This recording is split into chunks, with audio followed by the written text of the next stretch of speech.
ফেসবুকে কোনো photo upload করলে সেই ফটোর ব্যাকগ্রাউন্ডে যদি আপনারা কোনো গান সেট করতে চান বা বিভিন্ন ধরনের সাউন্ড ইফেক্ট সেট করতে চান তাহলে কিভাবে সেট করবেন এই ভিডিওতে আজকে সেই ম্যাজিকটি দেখিয়ে দিব। প্রথমে আপনাকে ফেসবুক ওপেন করতে হবে। এখানে আপনারা টাচ করবেন। টাচ করার পরে আপনাদের এখানে ফটো বা ভিডিও আপলোড করার একটা অপশন চলে আসবে। আপনারা এখানে টাচ করবেন।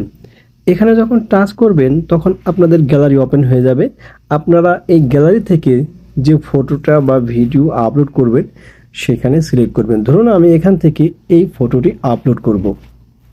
এখন এই ফটোটি আপলোড করার জন্য আপনারা যদি সাধারণভাবে এই নেক্সটে চাপ দেন তাহলে হয়তো আপলোড হওয়ার প্রসেসিংয়ে যাবে, কিন্তু না, আমরা এই ফটোর ব্যাকগ্রাউন্ডে বা আপনার নিজের ফটো হোক বা যে কারো ফটো হোক সেই ফটোর ব্যাকগ্রাউন্ডে একটা পছন্দের গান বা পছন্দের সাউন্ড ইফেক্টস অ্যাড করব। সেটা করার জন্য দেখেন এই যে এখানে আপনাদের এডিট অপশন আছে, আপনারা এই এডিট অপশনে চলে যাবেন।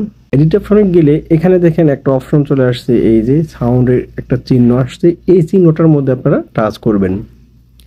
এখানে যখন টাচ করবেন সাউন্ড ইফেক্ট বা বিভিন্ন ধরনের পছন্দের গান, গজল, ছোঁয়া, এখান থেকে আপনারা যেটা অ্যাড করবেন সেটার উপরে টাচ করবেন। তার আগে যদি আপনারা এটা প্লে করে শুনতে চান তাহলে এই যে প্লে অপশন আছে, এখানে টাচ করলে আপনারা প্লে করে শুনতে পারবেন। কোনো একটা গান বা সাউন্ড, ছোঁয়া, যে কোনো একটা জিনিস থ্রি ডট অপশনে টাচ করলাম।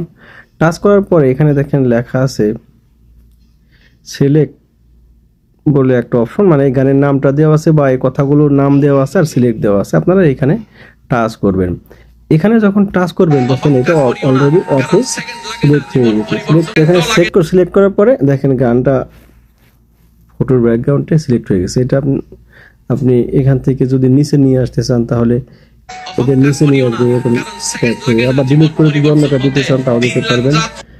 এখন এখান থেকে যদি নেক্সট চাপেন তাহলে এই গানটা আপনার ফটোর ব্যাকগ্রাউন্ডে চাপলাম।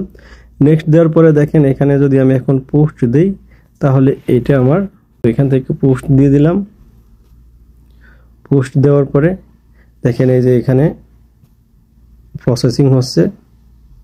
এই প্রসেসিং হয়ে গেলে অবশ্যই এটা ফটোর ব্যাকগ্রাউন্ডে এটা সেট হয়ে যাবে। চেকিং হবে 1-2 সেকেন্ড, একটু দেরি হতে পারে।